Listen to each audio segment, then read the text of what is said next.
नमस्कार दोस्तों, the exam reader में आपका स्वागत है। आज हम लोग यूपी पुलिस के लिए हिंदी के प्रैक्टिस सेट को सॉल्व करेंगे। तो चलिए दोस्तों, क्वेश्चन को शुरू करते हैं। क्वेश्चन को शुरू करने से पहले एक बार आप लोगों को इस गद्यांश को ध्यानपूर्वक पढ़ लेना है, ताकि इससे बनने वाले हर एक क्वेश्चन को आप आसानी से सॉल्व कर सकें। तो चलिए शुरू करते हैं।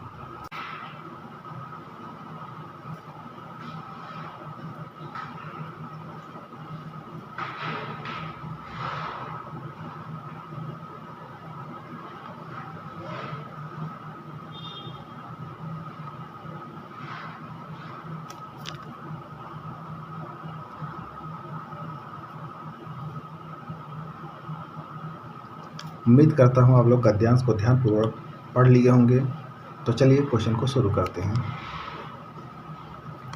क्वेश्चन नंबर फर्स्ट को देखते हैं। उपर्युक्त अवतरण का उपयुक्त शीर्षक बताइए।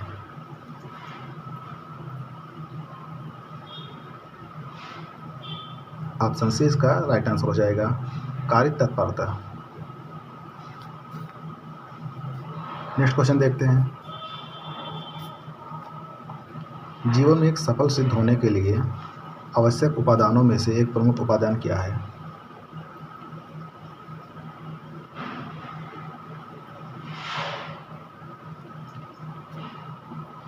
तत्परता। ऑप्शन डी इसका राइट आंसर हो जाएगा। चलिए अगला क्वेश्चन देखते हैं। गद्यांश का उचित संक्षेपण कौन सा होगा?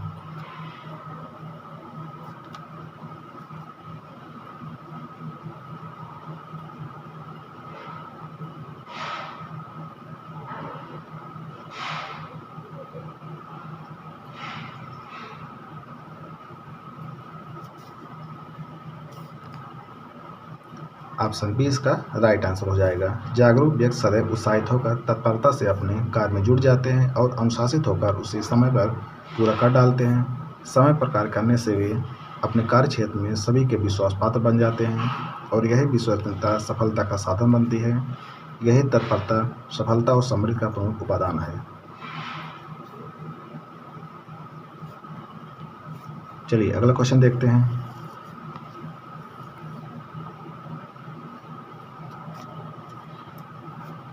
क्वेश्चन नंबर 4 को देखते हैं। लिप चिन्हों के क्रमबद्ध समूह को क्या कहते हैं? लिप चिन्हों के क्रमबद्ध समूह को क्या कहते हैं?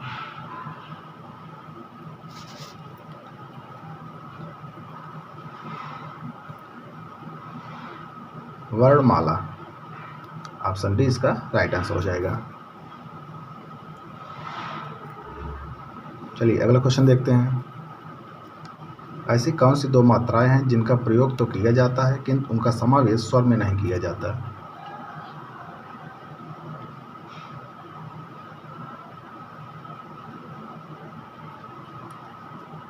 अंग आह। इनका प्रयोग तो किया जाता है किंतु उनका समावेश न तो स्वर में किया जाता है और न ही व्यंजन में किया जाता है। ऑप्शन बी इसका राइट आंसर हो जाएगा। अंग को अनुस्वार कहते हैं और आह को विसर्ग।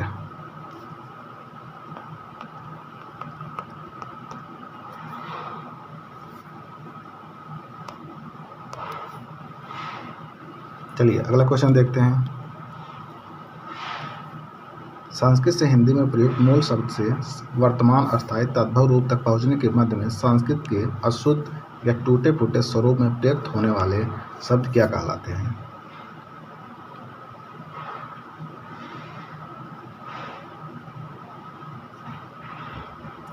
अर्ध तत्सम। ऑप्शन डी इसका राइट आंसर हो जाएगा। चलिए अगला क्वेश्चन देखते हैं। शब्द प्रकार के आधार पर मनुष्यता शब्दों का कौन सा भेद है? मनुष्यता शब्दों का कौन सा भेद है?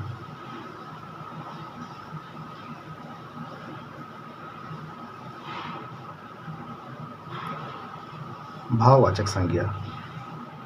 भाववाचक संज्ञा में गुण, दोष, धर्म, दशा, अवस्था आदि का बोध होता है। इसका राइट आंसर ऑप्शन सी हो जाएगा।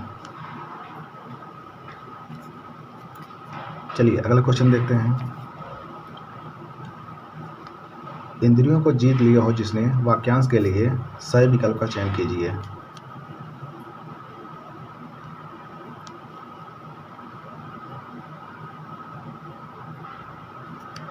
यहाँ जिसने होगा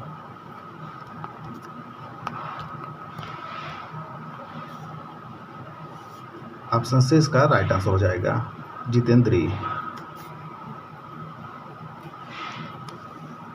चलिए अगला क्वेश्चन देखते हैं। से अलगाव किस विभक्ति बोधक का चिन्ह है?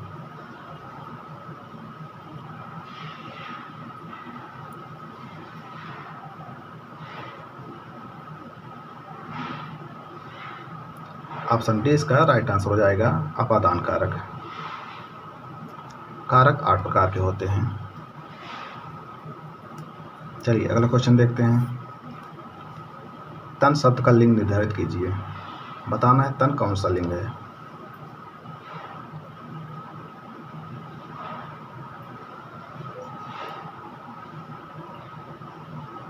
पुल्लिंग। ऑप्शन ए इसका राइट आंसर हो जाएगा पुल्लिंग।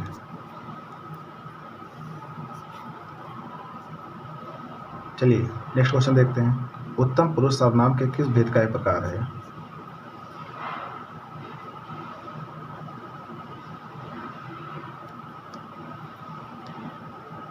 उत्तम पुरुष सर्वनाम के किस भेद का एक प्रकार है?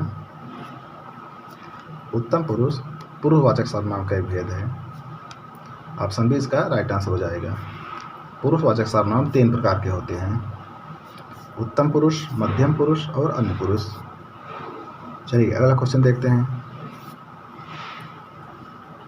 कंचन एक कृषांगनी युवती है। इस वाक्य में कौन सी अशुद्धि है?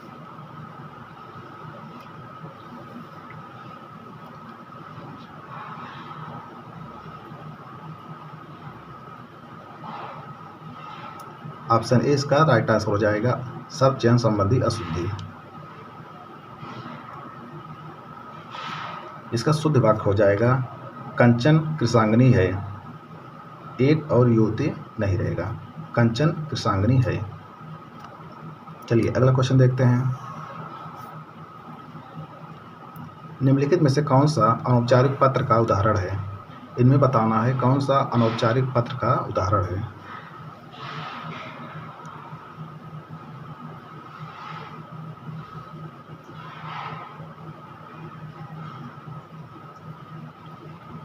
बहन के विवाह में शामिल होने के लिए मित्र को लिखा गया पत्र। ऑप्शन बी इसका राइट आंसर हो जाएगा। अनौपचारिक पत्र मित्रों, रिश्तेदारों और परिवार के सदस्यों के लिए लिखा जाता है। चलिए अगला क्वेश्चन देखते हैं।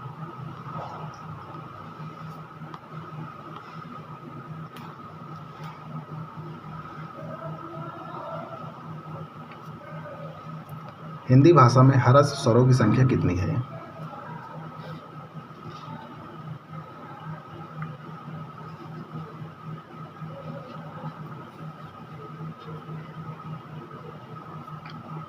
ऑप्शन बी इसका राइट आंसर हो जाएगा 4। ह्रस्व स्वरों की संख्या 4 है। अ, ई, उ और री, ये 4 ह्रस्व स्वर है। चलिए अगला क्वेश्चन देखते हैं। जिन सामासिक शब्दों में पहला पद संख्या को व्यक्त करने वाला विशेषण होता है वे शब्द कहलाते हैं।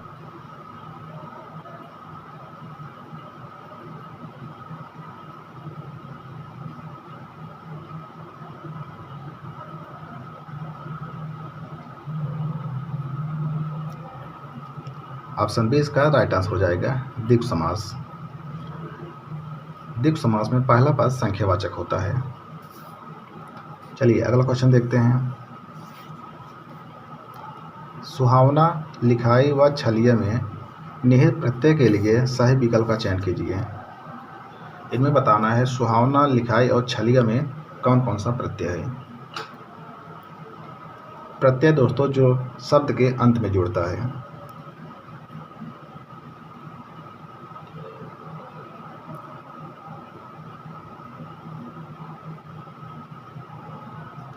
ऑप्शन डी इसका राइट आंसर हो जाएगा। आवना, आई और इया। सुहावना में आवना है, लिखाई में आई है, छलिया में इया है। चलिए अगला क्वेश्चन देखते हैं।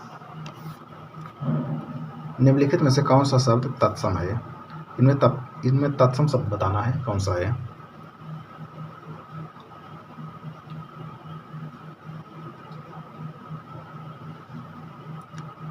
अमूल्य। अमूल्य तत्सम शब्द है। ऑप्शन डी इसका राइट आंसर हो जाएगा।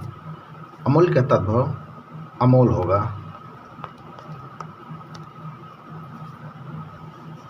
मछली, माँ और केला ये तद्भव शब्द है। चलिए अगला क्वेश्चन देखते हैं। जो शब्द संस्कृत भाषा में उत्पन्न या विकसित हुए हैं क्या कहलाते हैं? संस्कृत भाषा में उत्पन्न या विकसित हुए हैं।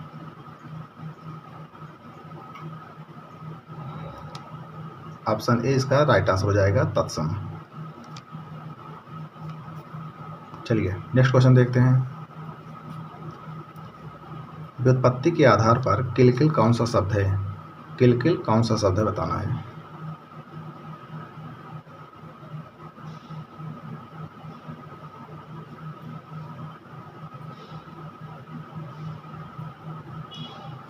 देशज। ऑप्शन ए इसका राइट आंसर हो जाएगा। किलकिल लोटा और कटोरा, लोटा और कटोरा ये देशज शब्द हैं। चलिए नेक्स्ट क्वेश्चन देखते हैं। अलमारी कौन सी भाषा का शब्द है? बताना है अलमारी कौन सी भाषा का शब्द है।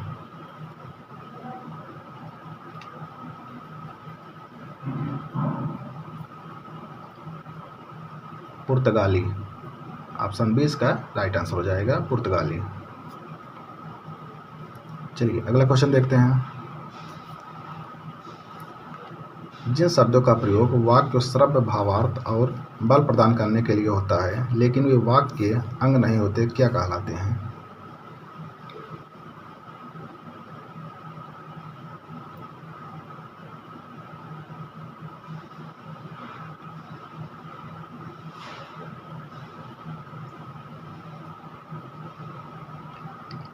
निपात। ऑप्शन डी इसका राइट आंसर हो जाएगा, निपात। जैसे भी, तो, तक,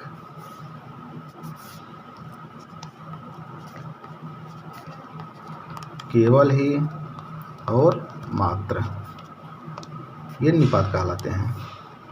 चलिए अगला क्वेश्चन देखते हैं।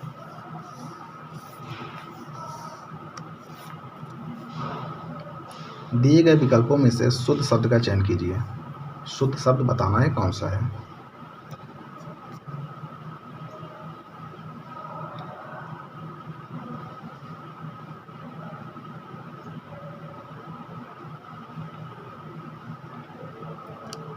ऑप्शन डी इसका राइट आंसर हो जाएगा, पृथक। पृथक शुद्ध है, बाकी सभी अशुद्ध है। क्लिष्ट ऐसा नहीं,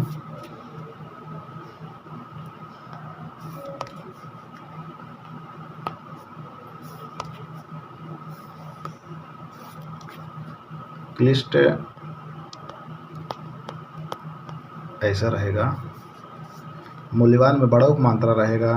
ब्रह्म में आधा हा रहेगा।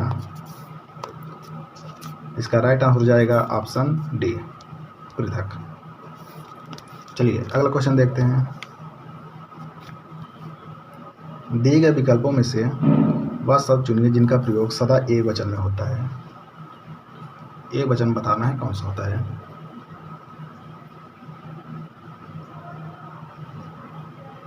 प्रत्येक।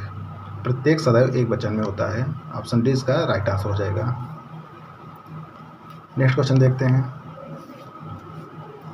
वाक्यों का वर्गीकरण कितने आधार पर किए गए हैं?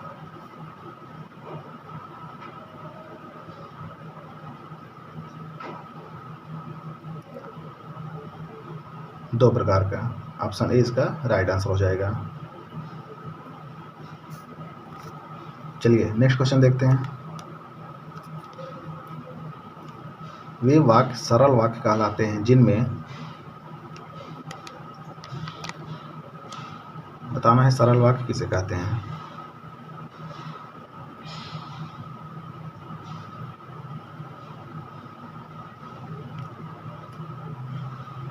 जिनमें एक ही उद्देश्य और एक ही विधेय हो उन्हें सरल वाक्य कहते हैं। ऑप्शन सी इसका राइट आंसर हो जाएगा। नेक्स्ट क्वेश्चन देखते हैं। प्रत्येक वर्ग का दूसरा और चौथा वर्ड क्या कहलाता है?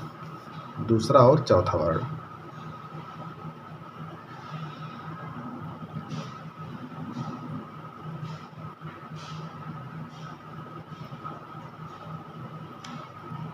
महाप्राण व्यंजन। ऑप्शन ए इसका राइट आंसर हो जाएगा। प्रत्येक वर्ग का दूसरा और चौथा वर्ड महाप्राण व्यंजन कहलाता है।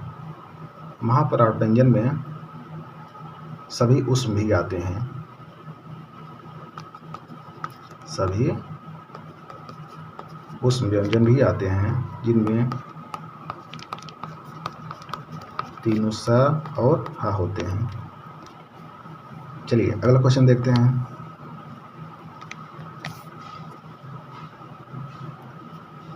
उच्चारण की दृष्टि से संबल ध्वनि का कौन सा वर्गीकरण है? बताना है संबल ध्वनि का कौन सा वर्गीकरण है।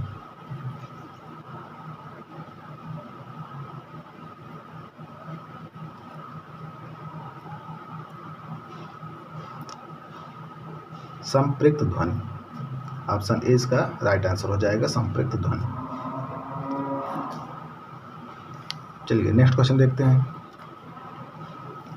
विपद जाल में कौन सी संधि है? बताना है विपद जाल में कौन सी संधि है।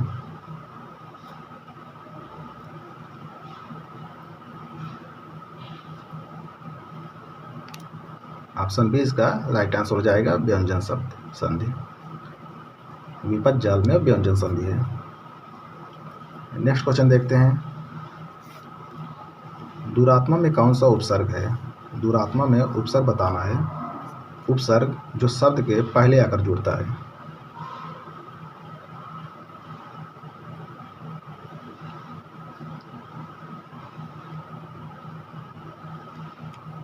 ऑप्शन सी इसका राइट आंसर हो जाएगा, दूर। दूर इसका राइट आंसर हो जाएगा। नेक्स्ट क्वेश्चन देखते हैं। निम्नलिखित में से किस वाक्य में परिमाणवाचक क्रिया विशेषण है? इनमें बताना है परिमाणवाचक क्रिया विशेषण है।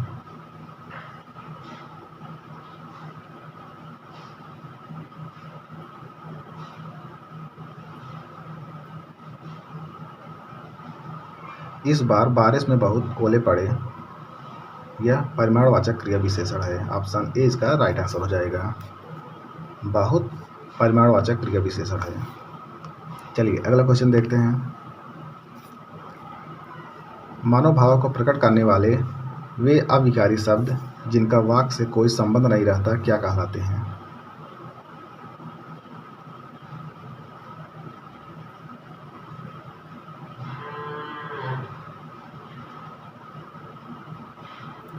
ऑप्शन सी इसका राइट आंसर हो जाएगा, विस्मयाद बोधक अव्यय। नेक्स्ट क्वेश्चन देखते हैं। वे भ्रष्टाचार के प्रबल विरोधी थे, वाक्य सर्वनाम का कौन सा प्रकार है? इन्हें बताना है सर्वनाम का कौन सा प्रकार है।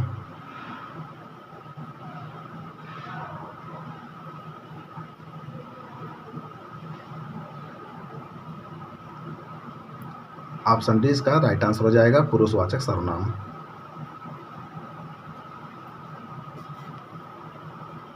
चलिए नेक्स्ट क्वेश्चन देखते हैं।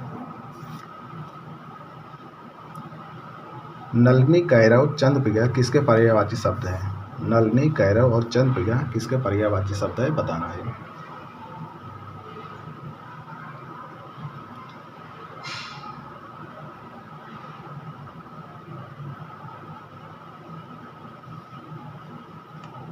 ऑप्शन सी इसका राइट आंसर हो जाएगा, कुमुदनी के।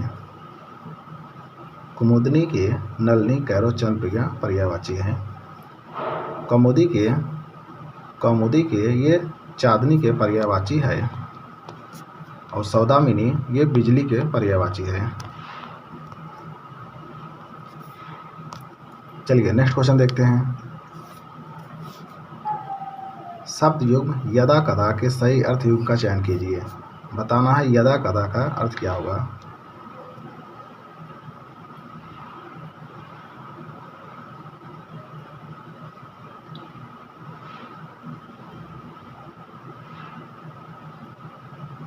जब कब, जब कब ऑप्शन से इसका राइट आंसर हो जाएगा जब कब। यदा का अर्थ होता है जब, कदा का अर्थ होता है कब।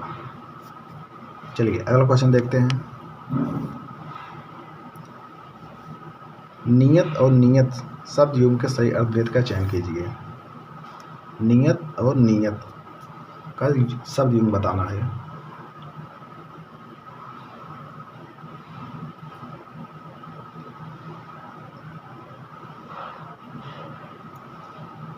निश्चित और इरादा, निश्चित और इरादा नियत और नियत का शब्द युग्म है। ऑप्शन सी इसका राइट आंसर हो जाएगा।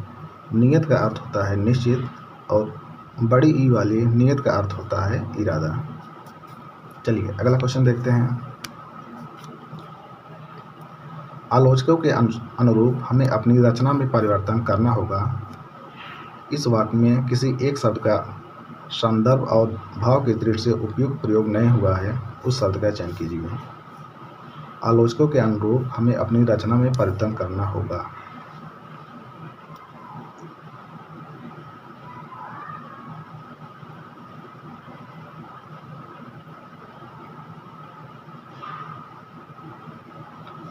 इसका राइट आंसर हो जाएगा ऑप्शन बी अनुरूप। अनुरूप के अनुसार, अनुरूप के स्थान पर अनुसार का प्रयोग होगा। आलोचकों के अनुसार हमें अपनी रचना में परिवर्तन करना होगा। अनुरूप के स्थान पर अनुसार का प्रयोग होगा। चलिए अगला क्वेश्चन देखते हैं।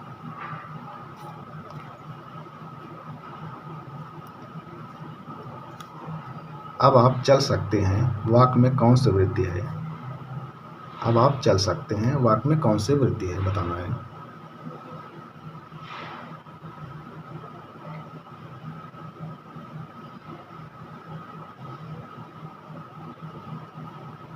इसका राइट आंसर हो जाएगा ऑप्शन ए सामर्थ्य सूचक वाक्य। चलिए अगला क्वेश्चन देखते हैं। यदि हिंदी प्रश्नवाचक वाक्य का उत्तर हाँ या ना में दिया जा सके तो उसका अंग्रेजी अनुवाद करते समय वाक्य शुरू करते हैं।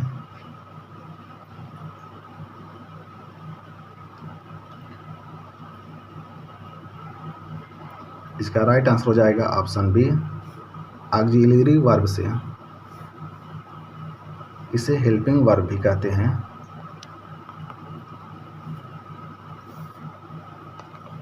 ये वीडियो पसंद आए दोस्तों, वीडियो को लाइक शेयर और चैनल को सब्सक्राइब करना ना भूलें। धन्यवाद।